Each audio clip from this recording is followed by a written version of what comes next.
एक की उम्र महज 14 साल थी, दूसरी की उम्र 16 साल थी, लेकिन उन दोनों बहनों की हालत ऐसी हो चुकी थी कि आप सुनकर दांतों तले उंगलियां दबा लें। हर रोज उन नाबालिग बहनों को शराब पिलाई जाती और शराब पिलाने के बाद पिता, उसका बेटा और भांजा मिलकर तीनों ही उन दोनों बहनों के साथ गैंगरेप करते। गैंगरेप करने का बाकायदा वीडियो बनाया जाता, तीनों अलग अलग अपने फ़ोनों से वीडियो शूट करते, फोटोज़ लेते और हर रोज़ का ये सिलसिला शुरू हो चुका था।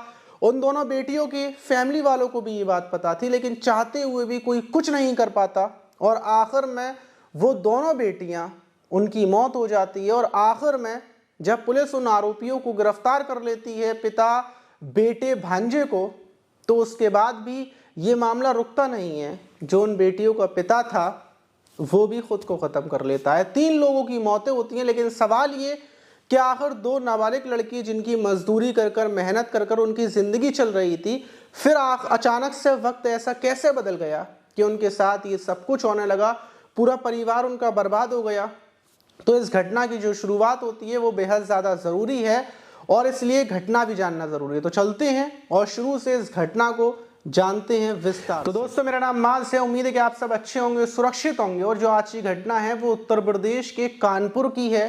कानपुर का घाटमपुर थाना पड़ता है और उसी थाने के इलाके में ही एक गांव पड़ता है, बरौली गांव। वहां पर बहुत सारी ईंटों के भट्टे बने हुए हैं और दूसरे शहरों से आकर लोग उन भट्टों पर बस जाते हैं। साला 1 साल के लिए, कुछ महीनों के लिए पूरी फैमिली आती हैं, जो ठेकेदार उनको लेकर आता है और वहीं पर वो लोग ईंटें बनाते हैं। और वहीं पर जो बरौली का एक भट्टा था, वहाँ पर भी काफ़ी सारी फैमिलीज आई हुई थी जो ईंटें पूरे दिन ईंटें बनाते, मजदूरी करते। और उसी में रहने वाली 2 लड़कियाँ, जिसमें एक की उम्र 14 साल और दूसरी की उम्र 16 साल, दोनों चचेरी बहनें थीं। और अचानक से 19 फरवरी की लगभग शाम के टाइम, जब ईंटों के भट्टे का काम बंद होता है, लोग अपने अपने सारे लोग खाने खाते हैं, तो खाना खाने के बाद वो घर से निकलती, अपने जो झोंपड़ी थी वहाँ से निकलती हैं और गायब हो जाती हैं। अब 19 फरवरी की शाम से उनको ढूंढना शुरू किया जाता है, लेकिन चारों तरफ ढूंढने के बाद वो कहीं नहीं मिलती। अब पूरे भट्टे पे जितने भी लोग आए थे, पूरा उनको ढूंढने में लग जाते हैं कि ये खबर ठेकेदार को दी जाती है। अब आसपास जो गांव का इलाका था, जाहिर सी बात है 2 बहनें हैं और वो गायब हो गई हैं, और वो भी एक 14 साल, एक 16 साल की उम्र, जो दूसरे शहर की रहने वाली हैं। यहाँ आसपास उनका कोई रिश्तेदार भी नहीं है, फिर वो कहाँ चली गई। सारे लोग ढूंढते फिरते हैं और जब वो गांव की तरफ जाते हैं, जो गांव का रास्ता था, तो वहीं पर एक बेर का पेड़ दिखता है और बेर के पेड़ पर एक ही दुपट्टे से दोनों बहनें, जिनकी बॉडी वहां पर लटकी हुई जैसे ही दिखती है, फौरन फैमिली को सूचना मिलती है। रोते पीटते हुए पूरे भट्टे के लोग, अब 2 फैमिलियों की जो बेटियां थीं, लेकिन थी चचेरी बहन, तो फौरन फैमिली वाले पहुंचते हैं, रोते पीटते उनको उतारा जाता है। फौरन पुलिस को सूचना दी जाती है, पुलिस मौके पर पहुंचती है। लेकिन सवाल सबके लिए ये था कि आखिर इन दोनों बहनों के साथ हुआ क्या कि इन दोनों ने एक ही दुपट्टे से खुद को ही ख़त्म कर लिया। अब जो फैमिली वाले थे उनके पास पुलिस पहुंचती है और जो बेटियों को शव थे उनको उठाकर पोस्टमार्टम के लिए भेज देती है। पोस्टमार्टम के लिए जब बॉडियों को भेज दिया जाता है, माता पिता से पूछताछ की जाती है कि आपकी बेटियों को कोई दिक्कत थी और आप लोग कहाँ के रहने वाले हैं और यहाँ पर कब आए। पूरी जानकारी जब पुलिस जुटाती है तो पता चलता है कि ये लोग हमीरपुर के रहने वाले हैं। हमीरपुर का जो सिसोल थाना है, उस इलाके के ये लोग रहने वाले हैं। और पिछली दीपावली पर ये पूरे फैमिली वाले, इनको सारे लोगों को, जो यहाँ का ठेकेदार है जिसका नाम राम स्वरूप है, वो इन लोगों को यहाँ पर लेकर आया था और तब से ये कानपुर के इस भट्टे पर ही कामकाज कर रहे थे। और 19 फरवरी को अचानक से ये दोनों बेटियाँ गायब हो जाती हैं। अब पुलिस जब फैमिली वालों से पूछताछ करती है तो उसी बीच जो 14 दोनों फैमिली वाले थे वो बोलते हैं कि कुछ दिन पहले से हमारी बेटियां परेशान थी, क्योंकि जो ठेकेदार है उसने कुछ वीडियो वगैरह इनके बना लिए हैं। ये जो घर पे भी बता रही थी कि ठेकेदार परेशान करता है, और उस दिन ये ठेकेदार के साथ बैठकर शराब पीने गई थी। ठेकेदार ने इनको बुलाया था शराब पीने के लिए और इन्होंने ये भी बोला था कि ठेकेदार ने इनका कोई नहाते हुए फ़ोटो क्लिक कर लिया है। लेकिन जब हमने ठेकेदार से बोला तो ठेकेदार ने इनकार कर दिया था और ठेकेदार ने बोला था कि मैंने कोई नहाते हुए वीडियो नहीं बनाया, कोई फ़ोटो नहीं खींचा। लेकिन जो लड़की थी उनकी फैमिली वाले ये बोल रहे थे कि ठेकेदार का एक बेटा है रज्जू, और उसके बेटे का जो ठेकेदार है उसका एक भांजा भी है संजू और रज्जू, इन लोगों ने ही हमारी बेटियों का नहाते हुए वीडियो बना लिया था और उसी से हमारी बेटियों को ये लोग ब्लैकमेल कर रहे थे। जब हमारी बेटियों ने ये बात बताई, हमने ठेकेदार से पूछी, ठेकेदार ने इनकार कर दिया था और उसके बाद बात आई गई हो गई थी। लेकिन हमें पता है कि जो ठेकेदार है ये वीडियो दिखा दिखाकर हमारी बेटियों को ब्लैकमेल कर रहा था, यही चक्कर है। पुलिस फौरन जो ठेकेदार है राम स्वरूप, उसको गिरफ्तार करती है, संजू और उसके बेटे रज्जू को भी गिरफ्तार कर लेती है। तीनों को गिरफ्तार कर लिया जाता है, फोनों को जब्त कर लिया जाता है। पुलिस को ये पता था कि नहाते हुए वीडियो दिखाकर ब्लैकमेल कर रहे थे, शराब पिला रहे थे, यही मामला था। लेकिन पुलिस जब फ़ोन की जांच पड़ताल करती है, तीनों के फ़ोनों को लिया जाता है, तो उसमें दिखता है कि ये दोनों जो बेटियां हैं, ये दोनों दो बहनें थीं, इन दोनों बहनों के साथ ये तीनों मिलकर गैंगरेप करते थे। गैंगरेप करते कैसे थे वो पता ये चलता है कि जो दोनों बहनें थीं इनको ये लोग बुलाते थे और बुलाने के बाद इन लोगों ने बहुत पहले शराब पिलाई थी पार्टी के तौर पर। और जब बहनें शराब के नशे में गई थी तो सबसे पहले राम स्वरूप ने इनके साथ गलत हरकत करने की कोशिश की, लेकिन वो वहाँ से चली जाती है और उसके बाद राम स्वरूप इनकी नहाते हुए, क्योंकि वहाँ पर नहाने की तो कोई जगह होती नहीं है, मतलब जो वहाँ पर एक बना लेते हैं ये लोग वहीं पर नहाते हैं और उसी जगह एक चौकूटा सा बना लेते हैं या फिर कोई लकड़ी का हो या फिर कुछ भी हो, अलग अलग भट्टे होते हैं, अलग अलग जगहें होती है। लेकिन ऐसा कुछ नहीं होता कि बहुत सेफ्टी हो, नॉर्मली पत्थर डाल दें, लकड़ी लगा दें, वहीं पर ये लोग नहा लेते हैं। तो वहाँ राम स्वरूप ने दोनों बहनों के अलग अलग वीडियो बना लिए थे और वीडियो बनाने के बाद इसने बोला था कि मैं वीडियो डिलीट कर दूंगा, लेकिन मेरी शर्त ये है कि तुम्हें मेरे साथ शराब पीनी पड़ेगी। क्योंकि जो भट्टे पर कामकाज करते हैं वहाँ का माहौल ऐसा होता है कि परिवार सारे लोग मिलकर शराब पीते हैं। तो जो लड़कियां थी उन्होंने भी पहले शराब वगैरह पी होगी या फिर नहीं पी होगी, ये नहीं पता। तो उनको शराब पीने का ऑफर दिया जाता है, अगर तुम शराब पीने आओगी तो हम तुम्हारी वीडियो को डिलीट कर देंगे।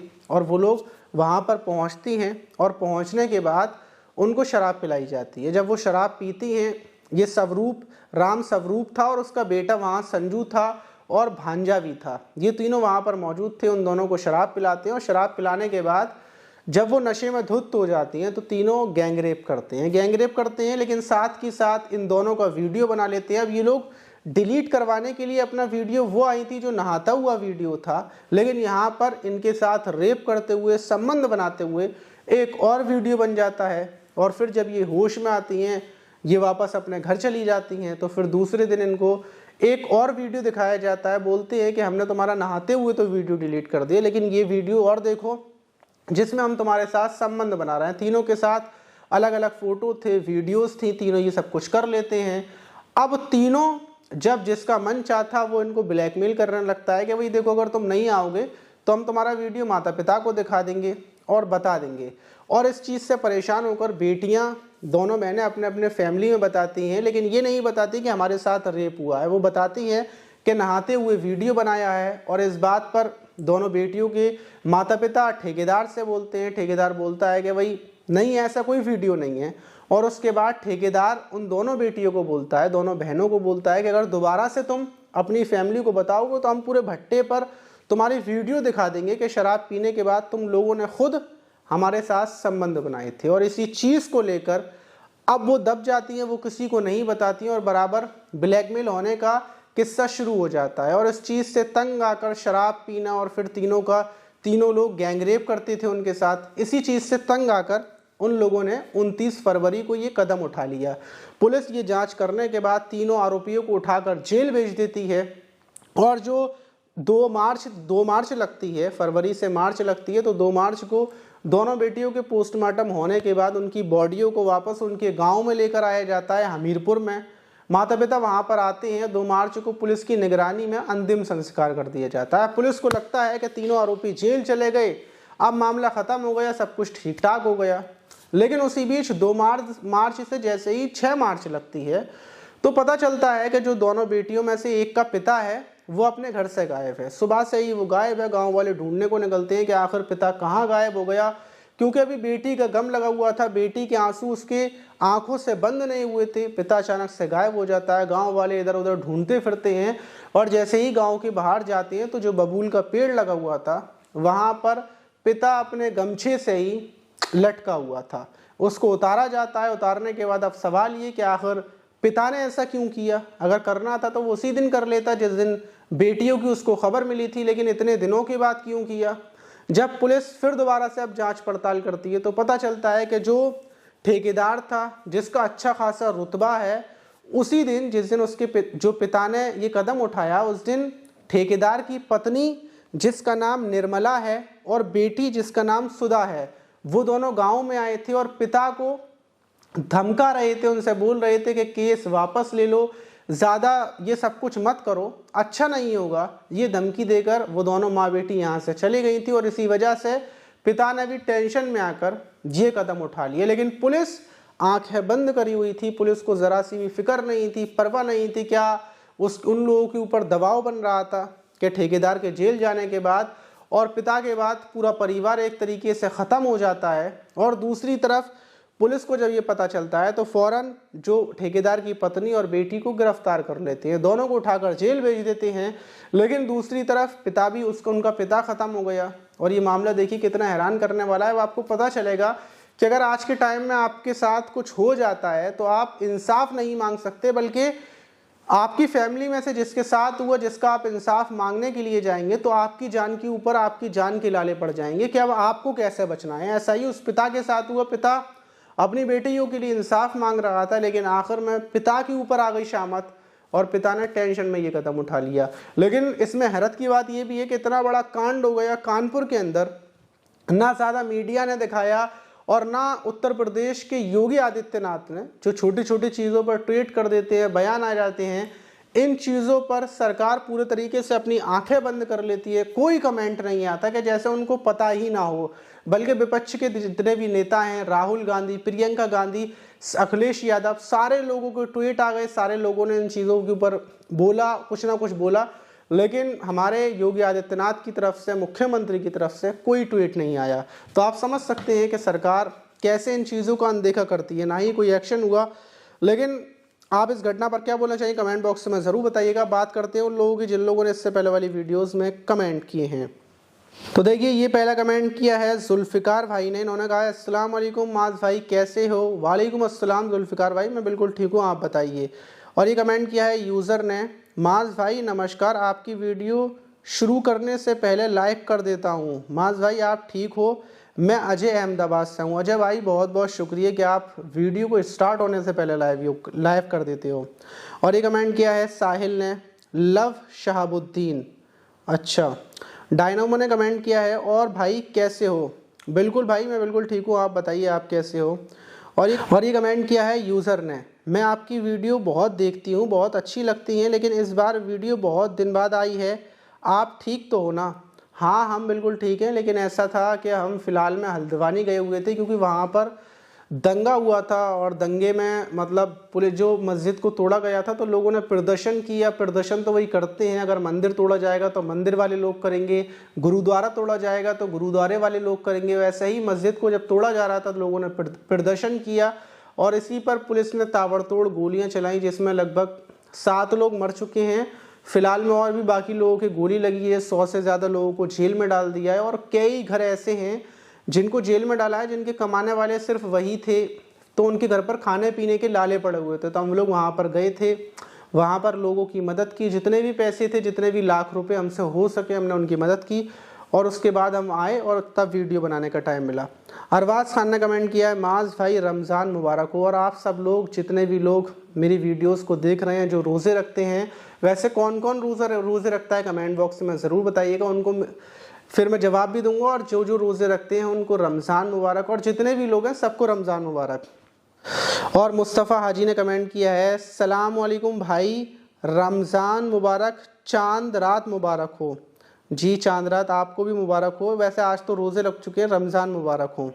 कमेंट किया है जावेद खान ने, सही में भाई बहुत दिनों से वीडियो नहीं आ रहा, मेरा नाम नासिर हुसैन है, रस्का कॉल से सुनता हूँ आपकी वीडियो, कहानी बहुत अच्छी लगती है। शुक्रिया, आपको हमारी वीडियोस अच्छी लगती हैं। और ये कमेंट किया हिजरा पठान ने, अल्लाह पाक का शुक्र है अच्छे हो गए हो, आप बहुत मीठा बोलते हो इसलिए आपको नज़र न लग जाए। शुक्रिया, आप लोगों की ये सुनने की वजह है कि आपको मेरी आवाज़ मीठी लगती है। जो लोग नफ़रत करते हैं उनको अच्छी नहीं लगेगी।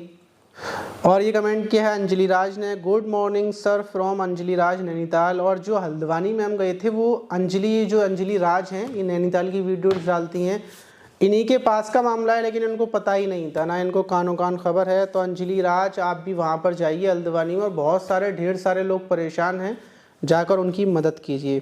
तो फिलहाल में ये कमेंट उन लोगों के थे जिन लोगों ने इससे पहले वाली वीडियोस में कमेंट किए थे। अगर आपका भी कोई सवाल हो तो जल्दी से जाइए नीचे जाकर कमेंट कीजिए, अगली वीडियो में आपका भी जवाब दिया जाएगा। मिलते हैं किसी और वीडियो में।